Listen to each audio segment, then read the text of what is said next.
Esse anticristo, e aqui nós vamos agora para a quarta fonte, que fala de alguém contrário a Cristo, que é o livro do Apocalipse. Você vai, por exemplo, para Apocalipse 13, dos versos 11 a 14, a partir do verso 1, na verdade, você vê que no fim dos tempos surgirá um poder representado por uma besta que emerge do mar, e este poder, representado pela besta que emerge do mar, ele vai ter o apoio de um outro poder representado por uma besta que emerge da terra. E este poder, ele vai pedir adoração para si, reverência para si, né?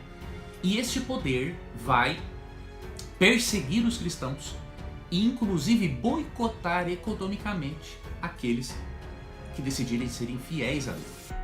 Então você vê em Apocalipse 13, por exemplo, versos 16 e 17, que aquele que não aceitar o sinal da autoridade desse anticristo, que no Apocalipse é retratado pela besta, pela primeira besta, né, que emerge do mar, vai ser boicotado economicamente, não vai poder comprar e nem vender. Eu não vou mencionar agora o significado da marca da besta, você pode aqui no meu canal no YouTube ver outros vídeos em que eu já mencionei esse assunto. O apóstolo João é a primeira fonte que trata de anticristo, e ele menciona tanto o anticristo principal como agentes usados por Satanás. Depois você vai para Jesus Cristo, que menciona também agentes usados por Satanás, chamados de anticristos. E aí você vai para o apóstolo João, que ele menciona o agente principal, Satanás. Porém, com o auxílio do Apocalipse, que é a quarta fonte, nós percebemos que além de Satanás ser o anticristo principal, ele vai usar um outro sistema religioso que vai ter o apoio de um sistema político, mas essencialmente é um sistema religioso, identificado pela besta que emerge do mar, para poder perseguir os filhos de Deus. E qual seria esse outro agente? Veja, o que eu vou dizer agora não é para ofender nenhum irmão de nenhuma igreja, e muito menos meus irmãos católicos apostólicos romanos. Porque eu não tenho dúvida alguma de que existem muitos irmãos católicos, né, que são mais cristãos que muitos protestantes. Ok? Então, eu conheço irmãos católicos, eu tenho um amigo, tá, que é padre, pessoa extremamente sincera, né, que está no catolicismo, mas não concorda com todos os ensinamentos ali. Uma pessoa sincera, e assim como tem muitos irmãos católicos sinceros, que com certeza estarão no reino dos céus, enquanto vários protestantes que se acham seguidores de Cristo vão para o lago de fogo. Então, eu não estou aqui para falar do irmão católico apostólico romano de forma alguma. Quem sou eu para fazer uma coisa dessas?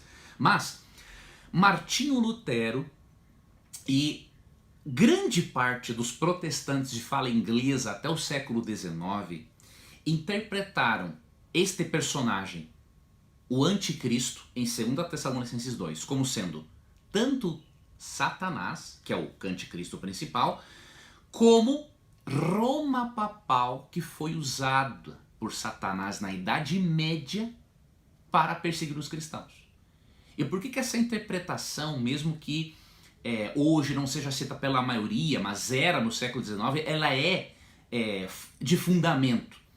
Se você ler Daniel 7, verso 25, você vê uma coisa interessante. Que lá é mencionado um poder representado por um chifre pequeno, e esse poder surge depois de Roma Imperial. Você vê isso em Daniel 7 e depois em Daniel 8, o mesmo poder. O único sistema religioso ou poder que surgiu depois de Roma papal e que se enquadra nas descrições de Daniel 7:25 é Roma papal, né? Foi Roma papal que surgiu após Roma Imperial. Quando as tribos bárbaras foram expulsas de Roma, o papado pôde, obviamente, crescer, especialmente quando foram expulsos os vândalos, os érulos e os ostrogodos. Então, este poder papal, medieval, ele é profetizado em Daniel 7:25. Porque ali diz o seguinte, que este poder perseguirá os santos do Altíssimo e mudará os tempos e a lei. E diz ali que ele perseguirá por um tempo, 2 tempos e metade de um tempo.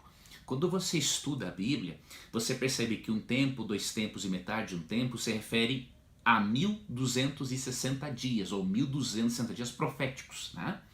Então é uma referência ao período de 1260 anos em que o papado perseguiu os cristãos, de 538 depois de Cristo até 1798, né? Quando o general Berthier, a mando de Napoleão Bonaparte, prendeu o Papa Pio VI, levou o cativo para a França e ali pensou-se que o papado não ressurgiria mais. Mas Apocalipse 13 diz que a ferida mortal que o papado recebeu será curada pouco antes da volta de Cristo. Então o que isso nos indica? Que Satanás, na Idade Média, usou Roma papal para perseguir os cristãos e vai voltar a usar Roma papal pouco antes da volta de Cristo para perseguir os cristãos que não aceitarem o sinal da sua autoridade, que será não só tanto a observância de um falso dia de guarda, quanto confissão auricular, ministério sacerdotal que ofusca o ministério sumo sacerdotal de Cristo no santuário celestial, ofusca isso da mente das pessoas, né? Então, tenta juntar as peças do quebra-cabeça e entenda o seguinte: o anticristo é de natureza religiosa, o anticristo principal é Satanás, e ele também se utiliza de agentes humanos, não é? Ou sistemas religiosos, e pode ter um apoio político, mas é essencialmente um sistema religioso para enganar as pessoas, não é? E afastá-las das verdades de Deus e levá-las a uma falsa adoração que comprometa totalmente a relação desta pessoa com Deus. Então, pense assim que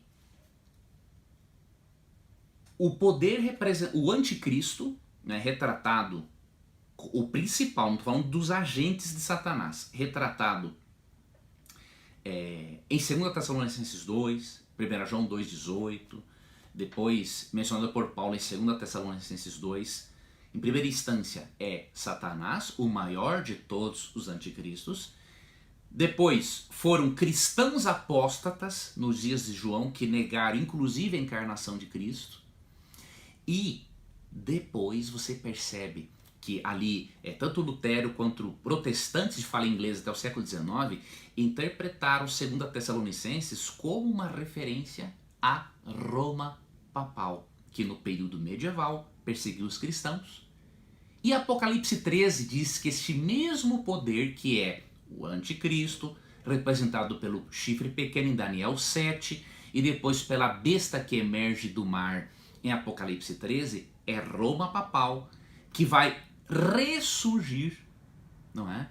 Com a força que tinha no período medieval, e isso obviamente vai trazer problemas para os cristãos. Eu vou ler aqui só para você mais um texto de Apocalipse 13, e depois vou indicar alguns livros para que você possa se aprofundar nesse assunto, porque eu estou fazendo aqui simplesmente uma breve análise, tá bom?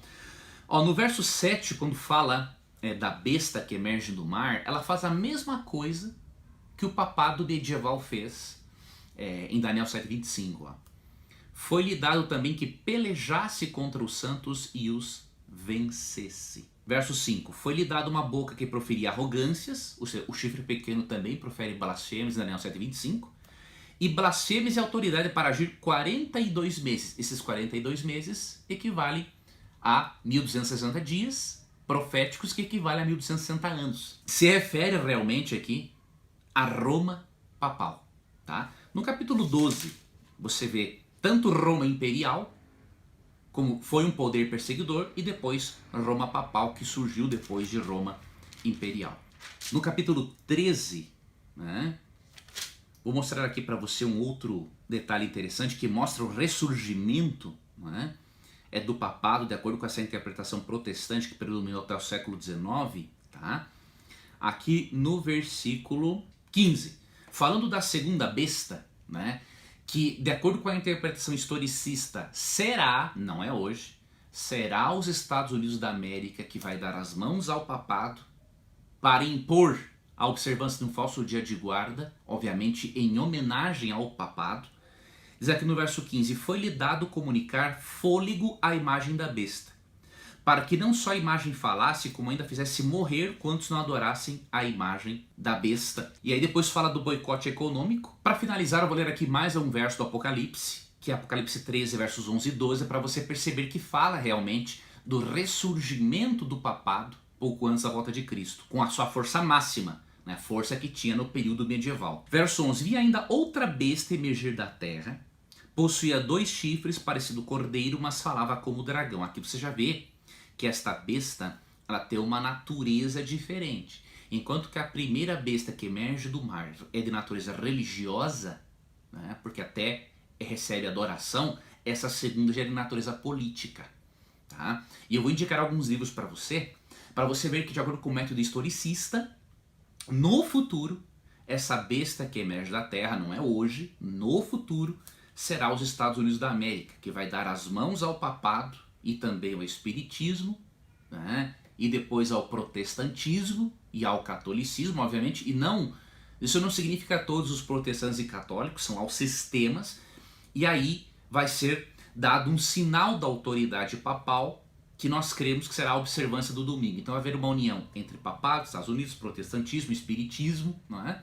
E isso vai ocorrer. Eu recomendo que você leia o livro Grande Conflito de Ellen White para você ter uma visão mais ampla e histórica, né, acerca dessa interpretação. E aí, o versículo 12 diz assim, ó: exerce toda a autoridade da primeira besta na sua presença. Faça com que a terra e os seus habitantes adorem a primeira besta cuja ferida mortal fora curada.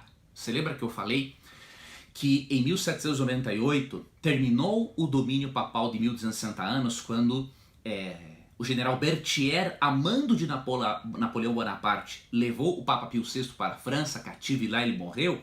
Então aqui, no versículo 12 diz, não é, que a ferida mortal será curada, ou seja, aquela ferida mortal que Pio VI recebeu e muitos pensaram que era o fim do papado, ela começou a ser curada, já tem muitos anos, e ela será totalmente curada a pouco antes da volta de Cristo, ao ponto de o papado voltar a ser um poder perseguidor. Então, eu apresentei para você aqui um breve resumo desse assunto.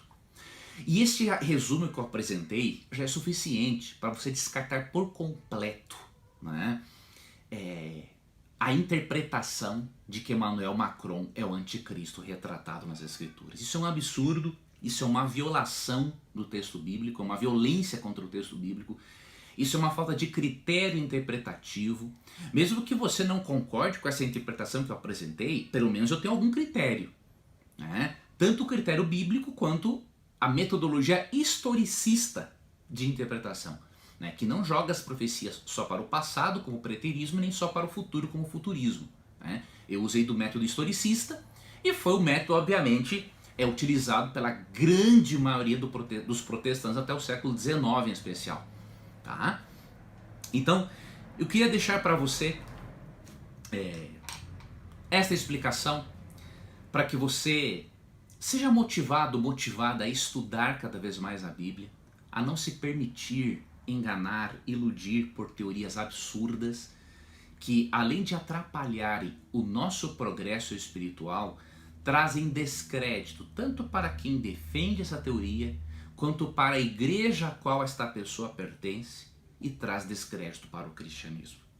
Ok? Então, leia a Bíblia, observe-a, não é? E depois a interprete. E eu deixo para você, vou deixar para você aqui 5 dicas breves de Mervyn Moore, né? Que está no seu artigo na revista Sinais dos Tempos. O título é Quem é o Anticristo, né? Essa revista não é mais publicada, infelizmente, né? E essa revista aqui, agora eu não tenho aqui a referência do ano dela, eu tenho aqui o artigo impresso, as páginas, aqui ó, novembro, dezembro de 1999, tá? Na página 25, ele dá umas dicas muito interessantes para nós nos precavermos contra a manifestação de Satanás, que vai imitar a segunda vinda de Cristo, e também contra o ressurgimento de Roma papal no fim dos tempos, com seu poder perseguidor que possuía na Idade Média. Ele diz o seguinte, para você se precaver contra o anticristo, ele dá aqui 5 dicas. Reserve meia hora ou 1 hora de preferência, no mesmo horário todos os dias, para a sua vida devocional. Direcione seu estudo da Bíblia, especialmente para compreender o plano divino de salvação, e ore para Deus lhe dar o entendimento sobre o plano de salvação. Procure lições bíblicas, né, que o ajudarão a confiar em Jesus como um amigo, mesmo em tempos difíceis, e coloque essas lições em prática nas provações que está enfrentando agora. 4ª dica, em seus momentos de oração, peça a Deus que lhe revele os defeitos de caráter que precisam ser endireitados e faça esforço determinado com a ajuda divina para corrigi-los. E 6ª dica, na verdade 5ª dica, não é? Faça do estudo da Bíblia um estudo doutrinário ou por tópicos, de modo que quando Satanás apresentar suas falsas teorias por ocasião da crise final, você esteja preparado para contestá-las com o conhecimento bíblico.